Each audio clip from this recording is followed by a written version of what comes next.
سلام دوستان، وقتتون بخیر. امروز اومدیم با معرفی قفل روک H220. ببینید این قفل 6 سال گارانتی از زمان نصب داره، یعنی فرضاً شما الان هم بخرین و 10 سال دیگه نصب کنین، باز 6 سال گارانتی از اون زمان 10 سال داره. قابلیت شناسایی 300 کاربر، 100 تا رمز میشناسه، 100 تا کارت NFC و 100 تا اثر انگشت که این قسمت تعبیه شده. دسترسی رمز داره، کارت NFC داره، اثر انگشت داره، کلید مکانیکی میخوره که این قسمت زیر تعبیه شده برای زمانی که قفل شارژ نداشته باشه. اینا به صورت باتری هستن قفل‌های هوشمند. خب این باتری این مدل خاص باتری قلمی است.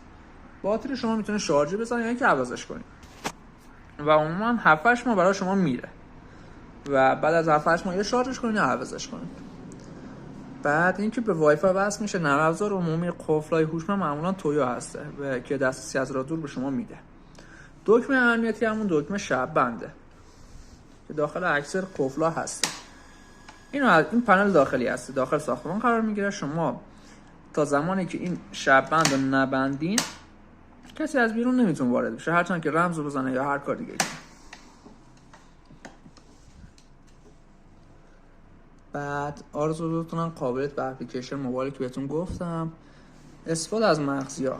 خب ببینیم مغزی که هست توی عموم درای ضد سرقت اینه. خب ببینیم درای ضد سرقت معمولی هم مغزشون همینه و مغزی خب خوبی هسته به نسبت و قفلش هم تک زبانه هسته. یه ساختار ساده خیلی خوب برای محیط‌های اداری حالا یا اتاق خواب. بعد یه دکمه جذاب اینجا تعبیه شده. این دکمه شما بدون فشار دادن این دکمه این اهرامش کار نمیکنه و شما نمیتونین به اصطلاح در رو باز کنید. چرا؟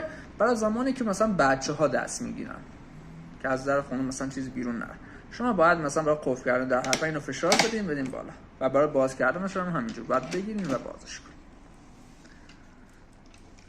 بعد برای باز کردنش هم همینجور ببین شما حالت عادی مثلا حالا قفل این حالت عادی هم باز میشه، شما رمزتون رو که بزنی باز میشه. خب حالا یه بار دیگه ببینید الان من رمز رو نزدم یا اثر انگشت رو نزدم. وقتی اثر انگشت رو بزنید تایید کنه به راحتی میتونید بازش کنید. نکته جذاب دیگه این که قفل داره دو تا محیط داره، محیط ادمین داره و محیط به اصطلاح کاربر یوزر. محیط ادمین مثلا برای مدیر ساختمان اینا که ساختمان اجاره هسته میتونه یه سری رمزهای خاص تعریف کنه و یه سری گزارش‌ها ازش بگیره. محیط یوزر هم برای خب اون کاربری هسته که استفاده میکنه. و نکته جالب‌تر این که این مدل‌های روک یه قابلیت تعریف رمز مدت دار رو دارن. تو خود نرم افزارشون شما مثلا میتونید رمز یک بار مصرف مدت دار بهشون بدید. مثلا میگم شما رفتین مسافرت و دوست دارین که مهمان حالا یا کسی که میاد داخل خونه شما دیگه نیاز نباشه مثلا شما برین در رو باز کنین نه. یا حتی مثلا فرض کنید ساده تر بخوام بگم شما رفتین مسافرت یعنی فقط قرار بیاد به گلای آپارتمانی شما سررسی کنه. خب بهش میگن آقا نگاه کن ساعت 10 تا 11 صبح شما میتونین بیاین و رمزتون هم اینه و خارج از این زمان که شما بیاین دیگه این رمز کارایی نداره و به این صورت هم شما میتونید زنگ بزنین نگه میدارین و زنگ میخوره.